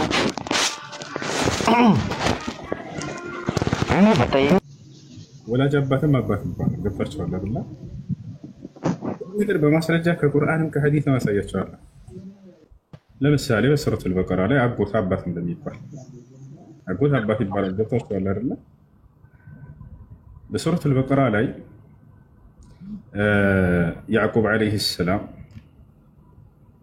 እስማኤል ለያዕቁብ ምኑ ነው? ያ ጀማ እስማኤል ለያዕቁብ ምኑ ነው? እናንተ እንደምታውቁት ኢብራሂም ሁለት ልጆች አሉት፣ ኢስሐቅና እስማኤል። ኢስሐቅ ማንን ወለደ? ያዕቁብን ወለደ። ስለዚህ ያዕቁብ እስማኤል ምኑ ነው? አጎቱ ነው አይደለ? ነገር ግን አባቱ ተብሎ ተገልጿል። አያችሁ፣ አጎትን አባት ይላል። أم كنتم شهداء إذ حضر يعقوب الموت إذ قال لبنيه ما تعبدون من بعدي قالوا نعبد إلهك وإله آبائك إبراهيم وإسماعيل وإسحاق. يعقوب ልጆች ብላሉት ለያዕቁብ የአባትህን አምላክ እናመልካለን። የነ ኢስማኤልን ብለው ጠቀሱለት። ኢስማኤልን ከአባት ጠቀሱለት። مع أنه عمه አጎት ከመሆኑ ጋር። ስለዚህ አጎት ብሎ ይጠራል። አያት ካሪ ውሸታም እያለች እየጻፈች ነው። የጀነት ነው ብላል እያልክ ይዋሽ ውሸትን አይን ባይን እያሳየሁ እየተጋለክ እየተዋረድክ በራስህ እሺ። እና አጎት ብሎ ይጠራል። አያትም አባት ይባላል። ገብታችኋል አይደል? ለዚህም ማስረጃ ልስጣቸው፣ ለእያንዳንዱ ማስረጃ ነው ሰጣቸው። አያት አባት ይባላል። ነቢያችን ሰለላሁ ዐለይሂ ወሰለም ሐዲስ ላይ አነ ነቢይ ላ ከዚብ አነ ብን ዓብድል ሙጠሊብ አሉ። እኔ ነቢይ ነኝ፣ ይሄ ውሸት አይደለም እውነታ ነው አሉ። እኔም የዓብድል ሙጠሊብ ልጅ ነኝ አሉ። ዓብድል ሙጠሊብ ምናቸው ነው? መልሱ። እኔ ዓብድል ሙጠሊብ ልጅ ነኝ አሉ። ዓብድል ሙጠሊብ ምናቸው ነው? ምናቸው ነው? አያታቸው ነው። ነገር ግን ምን ተብሎ ይጠራል? አባት ተብሎ ይጠራል። አያችሁ፣ አጎትም አባት ይላሉ አረቦች። ልክ እንዲሁ ደግሞ አያትንም አባት ይባላል፣ ወላጅ አባትም አባት ይባላል። ታዲያ ነቢያችን ሰለላሁ ዐለይሂ ወሰለም እዚህ ቦታ ላይ አባቴም አባትህም የእሳት ነው ሲሉ ጊዜ የትኛውን ነው? አሁን ወዴት እንመለሳለን? አምላክ ፍርድን የሚፈርደው የጀሃነም እሳትን የሚፈርደው በማን ላይ ነው ወደሚለው እንመለሳለን። ያ ደግሞ በማን ላይ ነው? ሁጃ በቆመባቸው ሰዎች ላይ እንደሆነ ቃል በቃል ተናግሯል በቁርአን ላይ። ወማ ኩና ሙዐዚቢነ ሐታ ነብዐሰ ረሱላ ይላል። እኔ መልእክተኛን ሳልክ የምቀጣ አይደለሁም ማለት መልእክተኛ ተልኮ ያ መልእክት ከደረሰው አልቀበልም ያለን ሰው እንደሚቀጣ ተናግሯል። ሩሱላን ሙበሽሪን ወሙንዚሪን ሊአላ የኩነ ሊናሲ ዐለላሂ ሑጀቱን በዕደ ሩሱል። እኔ መልእክተኞችን ነቢያቶችን አብሳሪና አስጠንቃቂ አድርጌ ላኳቸው አለ አላህ። ከመልእክተኛ በኋላ ያኔ ከአላህ ዘንድ ደገነዝ ሳይቀር ማስረጃ እንዳይኖራቸዋል። ስለዚህ መልእክተኛ ካልደረሰው ከአህለል ፈትራ እንደሚባል ዑለሞች ተናግረዋል። ታዲያ ከነብዩ ሰለላሁ ዐለይሂ ወሰለም ከአያታቸው ከአባታቸው ካጎታቸው ማንኛው ነው ሁጃ የቆመበት የደረሰበት በነብይ አማካኝነት? ማን ነው ሁጃ ደርሶት ያልተቀበለ መረጃ ደርሶት ያልተቀበለው ማንኛው ነው? ማንኛው ነው? አጎታቸው እንደደረሰው ማስረጃ አለ ወይ? አዎ አለ። ሌሎቹስ አለ? ኢሳንም አላገኙም፣ ነብዩ ሰለላሁ ዐለይሂ ወሰለም አላገኙም። አጎታቸው ግን ደርሶታል። በዑለሞች መካከል ኺላፍ አለ ይሄ ጉዳይ። ገብታችኋል አይደል? አባታቸው ነው ያሉ አሉ። እርግጥ አሁን ዑለሞች ከተካለፉ ወደ ቁርአንና ወደ ሐዲስ ማስረጃዎች ነው ቀጥታ የምንመለሰው። ገብታችኋል አይደል? ያ ነው። እዚህ ጋር ቀጥታ ስንመለስ ጊዜ ሁጃ የቆመበት ከአባታቸው አባት ተብሎ ከሚጠሩ አያት አባት ይባላል፣ አጎት አባት ይባላል፣ ወላጅ አባት ይባላል። ይህን ከቁርአን ከሐዲስም አሳያቸው። ታዲያ ሁጃ የቆመበት ማን ነው ሲባል አጎታቸው ነው። እንደቆመበት ማስረጃ አለ ወይ? አዎ በደንብ አለ። ነቢያችን ሰለላሁ ዐለይሂ ወሰለም አቡ ጣሊብ ነቢይ ከነበሩበት ዘመን ጀምሮ አብሯቸው አጊቷቸዋል፣ ትምህርታቸውን ሰምተዋል፣ ግን አልተቀበለም ነበር። መጨረሻ ህይወቱም ላይ ሁሉ ሄደው ነቢያችን ሰለላሁ ዐለይሂ ወሰለም ያ ዓም ቁል ላ ኢላሃ ኢለላህ ከሊመተን ኡሐጁ ለከ ቢሃ ዒንደላህ አሉት። አጎቴ ሆይ ላ ኢላሃ ኢለላህ በል፣ በዚች ንግግር ነገ የትንሣኤ ቀን ከአምላክ ፊት ከአላህ ፊት አማኝ ነበር ሰልሟል ብዬ እንደምዋገትልህ ብለው ጠየቁት። አሁን አውቀው ነበረ እውነት መንገድ መሆናቸው፣ ነገር ግን ይሉኝታ ፈራ። ሰው አተርገቡ ዐን ሚለቲ ዓብድልሙጠሊብ እያሉ ጓደኞቹ ከጎን ደግሞ ይናገሩታል። ከዓብድልሙጠሊብ ነገር ልትሸሽ። እንዳጠቃላይ እዚህ ቦታ ላይ ሁጃ የቆመበት አካል የትኛው ነው ከተባለ አጎታቸው ነው። እሱ ደግሞ የእሳት እንደሆነም ቃል በቃል ተናግረዋል። አዎ አጎታቸው ቃል በቃል የእሳት እንደሚሆን ተናግረዋል። ያው ሁጃ የሚቆምበት እርሱ ነው። እንዳጠቃላይ ይህ ነው። የነቢያችን ሰለላሁ ዐለይሂ ወሰለም እናትንስ በተመለከተ እርሷንም የእሳት ለማድረግ የሚያነሱት ሐዲስ አለ። እሱ ምንድነው? ነቢያችን ሰለላሁ ዐለይሂ ወሰለም ከዕለታት አንድ ቀን የሆነ ቦታ እያለፉ እያለ ከሰሃቦቻቸው ጋር አንድ መቃብር አዩ። ያ መቃብር ስር ገለል አሉና ነቢያችን ሰለላሁ ዐለይሂ ወሰለም ተቀመጡ። ያኔ በካ አለቀሱ። ሰሃቦችም አብረዋቸው አለቀሱ። ምክንያቱም ሳያውቁ አብረዋቸው ያለቅሱ ነበር። የነብዩ ሰለላሁ ዐለይሂ ወሰለም ለቅሶ ያስለቅሳቸዋል። ከዚያ ምክንያቱም ነገሯቸው። ሰአልቱ ረቢ እስተእዘንቱ ረቢ أن أزور قبر أمي فأذن لي واستأذنته أن أستغفر لها فلم يأذن لي. يعني حديث أنا سنة كذا يسات لك جهنم لك يسات لك مين جهنم لك مين إلا أهون الزجاج من قالوا نبيات ليلا الناس ليلا لتون تجلالك ولا أرسل نقول تشاو إنه كان يرجو مقابرو يناتي قبرنا ولا تناقروا بك يولا جناتهم هنا تناقروا. إيش الزبوت على حديث من دنا مينو جيتين اللهن الناتين الزيرات أسفقركت ፈቀደልኝ ዘየርኳት። ለእርሷ እስትግፋር እንዳደርግላትም ለመንኩት፣ ጠየቅኩት፣ አልፈቀደልኝም። ይሄን ለዚህ ነው ያለቀስኩት አሉ። ስለዚህ ካፊር ስለሆነች ነው። አይደለም እንደዛ አይልም ሐዲሱ። እስትግፋር የሚከለከለው ከካፊር ብቻ ነው ያለው ማን ነው? ከካፊር ይከለከላል ወይ? አዎ ተከልክሏል፣ ተከልክሏል። ገብቷቸዋል አይደል? በየት በሱረቱ ተውባ ላይ ይገኛል። ማካነ ሊነቢይ ወለዚነ አመኑ አየስተግፊሩ ሊልሙሽሪኪን ብሏል። ለነቢዩም ሆነ እንዲሁም ለእነዚህ ያላመኑት በእኔ ላይ አጋርቶ ለሞተ ሰው ምህረትን ሊማጸኑ አይገባም ብሏል። አንደኛው ይሄ ነው። ገብቷቸዋል አይደል? ነገር ግን ያ ሰው የግዴታ ካፊር መሆንም አይጠበቅበትም። ከአህለል ፈትራ ከሆነ ወይንም ደግሞ ለምሳሌ የካህዲያን ህፃናት ልጆች አሉ። የካህዲያን ህፃናት ልጆች አይሁድ ወይንም ክርስቲያኖች ወለዷቸውና እነዚያ ልጆች ሞቱ። እነዚህ ልጆች የእሳት ናቸው ይባላል? እንደቀጥታ አይባልም። ገብቷቸዋል አይደለ? አይባልም በቀጥታ። እነዚህ ህፃናት ልጆች ምንም ያውቁት ነገር የለም፣ እንደተወለዱ ሞቱ አይደለ? ነገር ግን ለእነዚህ ልጆች እስትግፋር ማድረግ ይቻላል? ሰደቃ ማድረግ ይቻላል? አይቻልም። ለምን? ካፊር ስለሆኑ? አይደለም፣ አይደለም። አያቸው አይደል? ስለዚህ ለእነዚህ ልጆች እስትግፋር ላድርግ ብትል አታድርግም። ከዚህ አንጻር ነው። ስለዚህ ሁክማቸው እነዚህ የካህዲያን ህፃናት ልጆችና አህለል ፈትራ አንድ ነው ሁክማቸው። የትንሣኤ ቀን ሁጃ ስላልቆመባቸው በምድር ላይ እነዚህ ሰዎች ፈተና ነው የሚፈተኑት። ገብቷቸዋል አይደለ? ፈተና ይቀርብላቸዋል። ነገ የቂያማ ቀን ያለፈውንም ነቢይ ይህንን ቀጣዩንም ነቢይ ያላገኘ በነቢይና በነቢይ መካከል ሆኖ ሁጃ ያልደረሰው ከሆነ ያ ሰውዬ ነገ የትንሣኤ ቀን ይጠይቃል። ከአህለል ፈትራ ይባላል። ገብቷቸዋል አይደል? ልክ እንዲሁ እነዚህ የካህዲያን ህፃናት ልጆችም እነዚህም ከአህለል ፈትራ ናቸው። ገብቷቸዋል? እነዚህ ናቸው። ስለዚህ ግዴታ ካፊር መሆን አይጠበቅበትም። ወአርጁ አን የኩን አብ ነቢ ሰለላሁ ዐለይሂ ወሰለም ወኡም ነቢ ሰለላሁ ዐለይሂ ወሰለም ፊል ጀነ የአላህ መልእክተኛ እናትና አባታቸው ጀነት እንዲሆኑ በአላህ ሱብሓነሁ ወተዓላ ተስፋ አለን ከእነዚህ ማስረጃዎች። ነገር ግን እነዚህን አካሎች አህለል ፈትራዎችን የጀነት ናቸው ብሎ ቁርጥ አይደረግም። ገብቷቸዋል አይደለ? ልጁም ያለ ምንድን ነው የጀነት ናቸው ብለሃል እንዳላልኩኝ ስለማውቅ ነው። የጀነት ናቸው ተብሎ ቁርጥ አይደረግም። ከአህለል ፈትራ ናቸው። ነገ የትንሣኤ ቀን ፈተና ይቀርብላቸዋል። ልክ ዛሬ ምድር ላይ ሰዎች ፈተና ቀርቦልን በዚህ ላይ እንደምንሄድ ማለት ነው። እነሱም ፈተና ይቀርብላቸዋል። ከተቀበሉ የዛኔ ያን ፈተና ከተወጡ ወደ ጀነት ይሄዳሉ። አይ አንቀበልም ብለው የአምላክን ትእዛዝ እዚያም ካመፁ አንድ መልእክተኛን አላህ ያስነሳና ይልካትላቸዋል፣ ያዛቸዋል በሚያዝባቸው መንገድ። አንፈጽም ካሉ የዛኔ የእሳት ሊሆኑ ይችላሉ። ያ ነው። እሺ هذا الذي فهمته من الكتاب። ጥያቄ አለኝ። ጥያቄ አለ።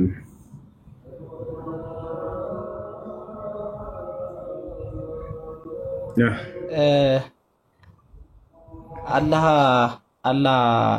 መልኩን መግለጽ እንችላለን ወይስ በፊዚካል መግለጽ ይቻላል? አላህ አምላክ አላህ ሱብሓነሁ ወተዓላ ነገ የትንሣኤ ቀን እንደምናየው ነው ቃል የገባልን። እርሱን ያየ ማንም ነቢይ እስከሌለ ድረስ ነቢያቶች ናቸው ከአምላክ ዘንድ ቃልን ተቀብለው የገለጹልን። መልኩ እንዲህ ነው ብለን አልገለጹልን፣ በባህሪያቶቹ ገልጸውልናል። ነገ የትንሣኤ ቀንም እንደምናየው ቃል ገብቶልናል። አምላክ አላህ ሱብሓነሁ ወተዓላ ሲናገር ምን ይላል? ውጁህ የውመኢዚን ናዚራ ኢላ ረቢሃ ናዚራ ይላል። ፊቶችም የዛኔ ያበራሉ፣ ወደ ጌታቸው ወደ አላህ ይመለከታሉ ብሎ ተናግሯል። ነቢያችን ሰለላሁ ዐለይሂ ወሰለም ልክ እንዲሁ ሐዲስ ላይ ምን አሉ?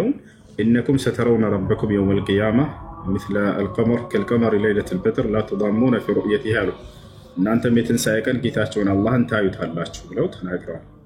የተጀላ ለና ረቡና የውመል ቂያመቲ ዳሒከን አሉ። የትንሣኤዋ ቀን ጌታችን አላህ ፈገግ ብለው ይገለጽልናል አሉ። ዛኔ እንደምናየው የቁርአንና ሐዲስ ማስረጃዎች ያሳያሉ። እስካሁን ድረስ ግን ያያል ወይ ከተባለ አምላክን የማየት አቅም ያለው የለም። ሙሳም ለማየት ጠይቆ ነበር፣ ማየት እንደማይችል አላህ ሱብሓነሁ ወተዓላ ገልጾለታል። አሳይቷል። በቁርአን ላይ ይገኛል ታሪኩ።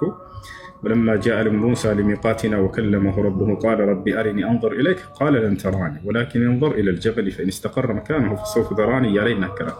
ነቢያችን ሰለላሁ ዐለይሂ ወሰለም ልክ እንዲሁ ሰባቱን ሰማያት አድርገው በሄዱ ጊዜ ሀል ረአይተ ረበክ ተብሎ ተጠየቀው ለአነ አራሁ ወሒጃቡሁ ኑር ለው ከሸፈሁ ለአሕረቀ ሱቡሓት ወጅሂ ማ መደል በሰር ብሏል። እሺ እና የትንሣኤ ቀን ነው የምናየው። እንትን ማለት በምን መልኩ ሊገለጽልን ይችላል? በሰው መልኩ ነው ወይስ ራሱ የሚገለጥበትን መንገድ ቁርአን ያስቀመጠበት ነገር ይኖራል?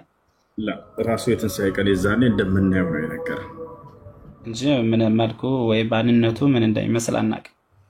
ማንንም እንደማይመስል ገልጸውልናል። ከማንም ነገር ጋር አይተን እንዳናመሳስለው ለይሰ ከሚስሊሂ ሸይኡን ይላል። እኔን የሚመስል ማንም ነገር የለም ብሏል። ምድር ላይ ማንንም ነገር አይተህ እርሱን የሚመስል የለም።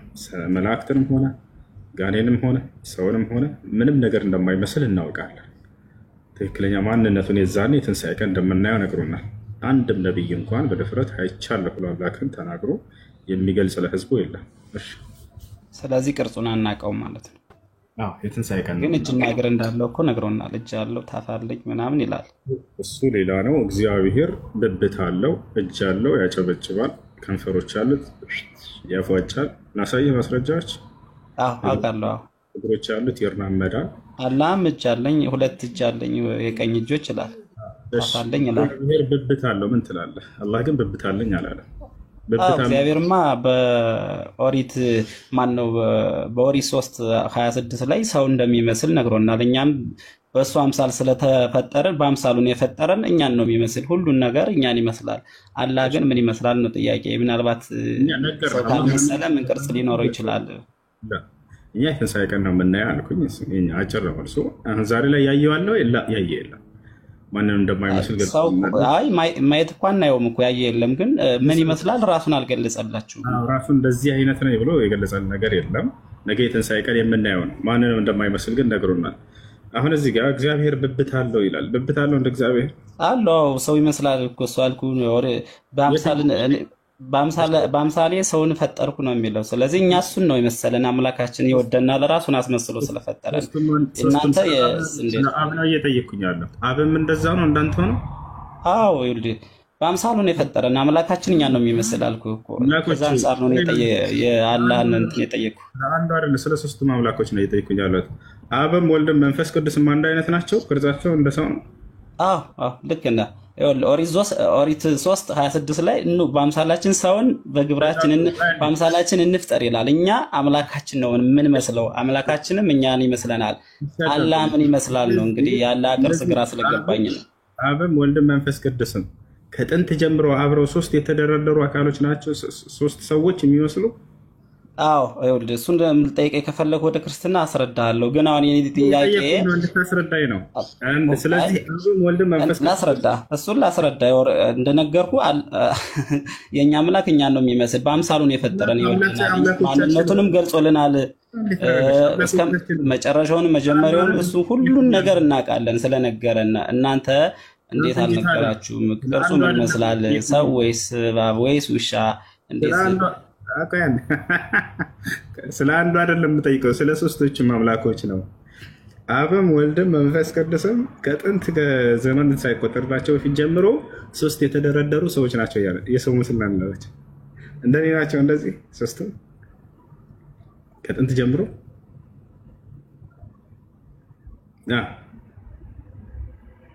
ምታም ሄሎ በጣም ነው ረንግጣ አባል 3ቱም ከጥንት ጀምሮ አብረው የተደረደሩ የሰው አካል የያዙ ናቸው። አዎ አልኩህ እኮ። ስለ ክርስትና ላስረዳ ከፈለክኝ ፕሮግራም ያዝና፣ ስለዚህ አዎ ያለው በጣም ጥሩ። ነገር ግን መጽሐፍ እነሆ ትጸንሻለሽ ወንድ ልጅንም ትወልጃለሽ። አትውጣ አሁን ካላ ላይ ነው ያ ጥያቄ። እሱ መልሰህ ጠይቀኝ። ከመለስክልኝ በኋላ ልጠይቀኝ ትችላለህ። አንዴ መቼ ሙሉ መለስክልኝ ነው ግን አንተ ተረጋጋኝ እኮ። እንዲያ ከሆነ ተራን ያዛ፣ እንዲያ ከሆነ ስቴፕ ባይ ስቴፕ እናውራ እኮ። በሰው ተገልጦ የመጣው አትደረም እንጂ በሰው ተገልጦ የመጣው ከድንግል ማርያም በኋላ ነው ወይንስ ከዚያም በፊት በሰው ምስል ነበረ ኢየሱስ ክርስቶስ?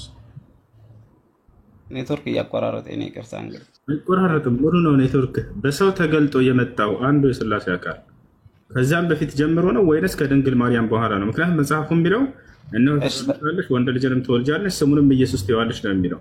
ይህ አካል ሰው ነበር እያልከን ነው? ጥሩ ጥያቄ ልመልስልህ። ተረድቻለሁ፣ ልመልስልህ። መጀመሪያ በኦሪት 3:26 ላይ ሰው እንደሚመስል ነግሮናል። እኛንም በእሱ አምሳል እንደሚፈጥር ነግሮናል። ስለዚህ አብ ሰው ይመስላል ማለት ነው። በኋላ ደግሞ ኢየሱስ ክርስቶስ ቃሉን ወደ ምድር ሲልከው ሰው ስለነበረ ሰው ይመስል ስለነበር ራሱን ቃሉን ሰው የሰውን ስጋ አልብሶ ተገለጠልን፣ ተወለደ ከድንግል ማርያም። ለዛ ነው። ስለዚህ አምላካችን ድሮም ሰው እንደነበር በኦሪት ዘፍጥረት 3:26 ላይ እኛም በአምሳሉ እንደፈጠረን ይነግረናል። ሲመጣም እኛን መስሎ ተወለደ ከድንግል ማርያም። ድጋሜ ለምጽአት ሲመጣ አሁንም እኛን መስሎ ነው የሚመጣ። ያየነው አካል ከድንግል ማርያም ተወለደ። ድጋሜ ሲመጣ ሊወስደን እኛን ይመስላል። ስለዚህ አምላካችን መጨረሻው መጀመሪያውም የተደበቀ ምንም ነገር የለም። ሁሉ ነገር ስለሱ እናውቃለን። በሰማይ የሚያጋጥመንም በምድር እንዴት እንደሆነ እናውቃለን። አምላኮቻችን የተደበቁት እያልክ አውራ እንጂ ስለ አንዱ አይደለም እያወራሁኝ ያለሁት። ሶስቱም አካል ስላላቸው አካሎች ነው። ገብቶሃል አይደል? ስለዚህ አብም ወልድም መንፈስ ቅዱስም ሶስቱም አካሎች ጊዜ ሳይቆጠርላቸው ከዘመናት በፊት ከጥንት ጀምሮ ሶስት የተደረደሩ የሰው ምስል ያላቸው አካሎች ናቸው ማለት ነው። አዎ በትክክል ይኸውልህ፣ አያሳፍርም እኮ የጥያቄው አንተ ስላልገባህ ነው። ላስረዳ ወገናችን ጥያቄ ላስረዳ። ጠየቀኝ እኮ በሰው ተገልጦ የመጣው ከድንግል ማርያም በኋላ ነው አይደል? ኢየሱስ ክርስቶስ ከዚያ በፊትም ሰው ነበር እያልከን ነው? አዎ ሰው ነበር። እዛ በፊትም አምላካችን ሰው ይመስል ነበር። በአምሳሉ የፈጠረን አልኩህ እኮ መረጃ እኮ ሰጠሁህ። ወንድሽ በአምሳሉ የፈጠረ ሳይሆን የፈጠሩን በል። ስለ ሶስት አካል ነው አይደል እያወራን ያለው? የፈጠሩን ልክ ነህ። ሥላሴ ስለሆነ አብ ወልድ መንፈስ ቅዱስ መንፈስ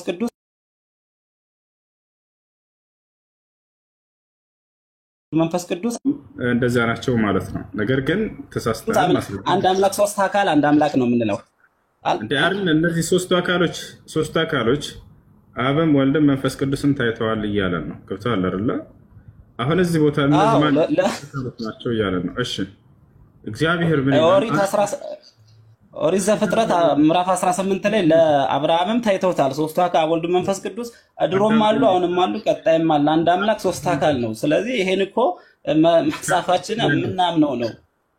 ሻዳምጥ አንድ ጊዜ አንደኛ ጢሞቴዎስ ምዕራፍ 6 ቁጥር 16 ነው አንብበው እስኪ ምን ይላል? እሱ ለኔ ነው መረዳት የምትችለው እኮ ስለ ክርስትና አሁን እየነገርኩ ያለ ለአብርሃም የተገለጡት አብ ወልድ መንፈስ ቅዱስ ነው። ኦሪት 18 ዘፍጥረት 18 ላይ አንደኛ ጢሞቴዎስ ምዕራፍ 6 ቁጥር 16 ምን ይላል? አነባዋለሁ። አሁን ይህን ያክል ከነገርኩ ስለ አላህ ቅርጹን ንገረኝ። ምን መስሎ ሊመጣ ይችላል? ግምታችሁ የእናንተ የኛ ግምት ቢያንስ ግምታችሁ ምን መስሎ ሊመጣ ይችላል? ወገናችን አንገምትም። እኛ ስለ አምላክ በነገረን ልክ ብቻ ነው። እሱና ጢሞቴዎስ ምዕራፍ 6 ቁጥር 16 እንዴት ልታምኑ ትችላላችሁ? ታዲያ እሱ ስለ ራሱ ካልነገራችሁ እንዴት አመናችሁትና ተከተላችሁ? በነቢያት በኩል ነገረን፣ በነገረን ልክ ተቀብለን የምንይዝ ነን። አሁን አንተ ምን ጠይቀኝ? ምን ብላችሁ? ነቢያት እኮ እሱ ይልካቸው አይልካቸው አታውቁም። ምክንያቱም እሱ መጀመሪያ እሱን አታውቁትም እኮ። ስለሱ ሳይገልጽላችሁ ነቢያት እንዴት ልታምኑ ትችላላችሁ? እንደማይታይ ላሳይህ ነው። እንደተሳሳትክ ራሱ ላሳይህ ነው። አንተ በመጽሐፍ አንደኛ ጢሞቴዎስ ምዕራፍ 6 እኮ ይታይ አይደለም ጥያቄ። ቢያንስ ስለራሱ ለምን አልነገራችሁም ነው ጥያቄ። ስለራሱ ነገረን እኮ ገናችን። አሁን እስቲል አሁን በመጨረሻው ዘመን የሆነ ይቅርታ ስላገላለጽ ዘንዶ ወይም ምዕራፍ 6 ቁጥር 16 ምን ይላል? እናውጣለህ ወይንስ ታወጣለህ? በማስረጃ እንድናወራ ታወጣለህ? ሄሎ ሄሎ ولك هلو هلو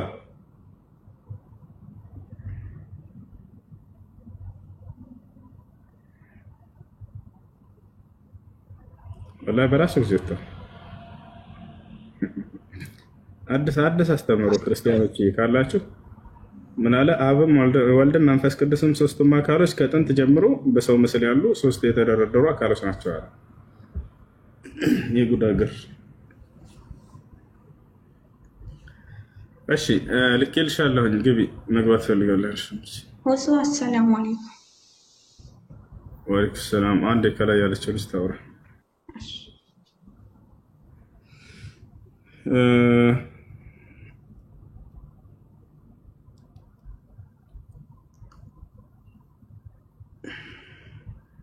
አንብብልን፣ አነብላችኋለሁ። የማይሞተው እርሱ ብቻ ነው ይላል ስለ አንዱ አምላክ ሲናገር። አንድም ሰው እንኳን አላየውም፣ ሊያየውም አይቻለውም። ማንም ሊቀርበው በማይችል ብርሃን ይኖራል። ክብር ለእርሱ እስከ ዘላለም ድረስ ይሁን፣ አሜን ይላል። አያችሁ አይደለ? አንድም ሰው አላየውም አምላክን እያለ ታይቷል እያለ ነው። ምንድነው ምስሉ? ሰው ነው። ቦታቻለ እግዚአብሔር ምን አለ ሌላ ቦታ ላይ? ለይሰ አላሁ ኢንሳናን ፈየክዚብ ወለብነ ኢንሳን ፈየንደም። እኔ እዋሽ ዘንድ ሰው አይደለሁም እጸጸትም ዘንድ የሰው ልጅ አይደለሁም አለ። በሌላ ቦታ ላይ ምን ይላል እግዚአብሔር? ኢነሁ ላ የራኒ አሐዱን ወየዒሽ አለ። አንድም ሰው እንኳን አይቶኝ ከቶ አይድንም አይኖርም በህይወት አለ። ገብታችኋል? በሌላ ቦታ ላይ ምን ይላል? ዮሐንስ ወንጌል ምዕራፍ 1 ላይ ቁጥር 19 ምናምን አካባቢ እግዚአብሔርን ያየ አንድ አንድም ሰው እንኳን የለም ይላል። በሌላ ቦታ ላይ ራሱ ኢየሱስ ክርስቶስ ዮሐንስ ወንጌል ምዕራፍ 5 ቁጥር 37 ላይ ምን ይላል? እግዚአብሔርን ያየ አንድም እንኳን የለም፣ ድምፁንም ከቶ አልሰማችሁም፣ መልኩንም ከቶ አላያችሁትም ማለት እና ይህን ይመስላል ልጆች። አዛን ብለዋል። እዚህ ልዝጋው ወይንስ ትጠብቃላችሁ?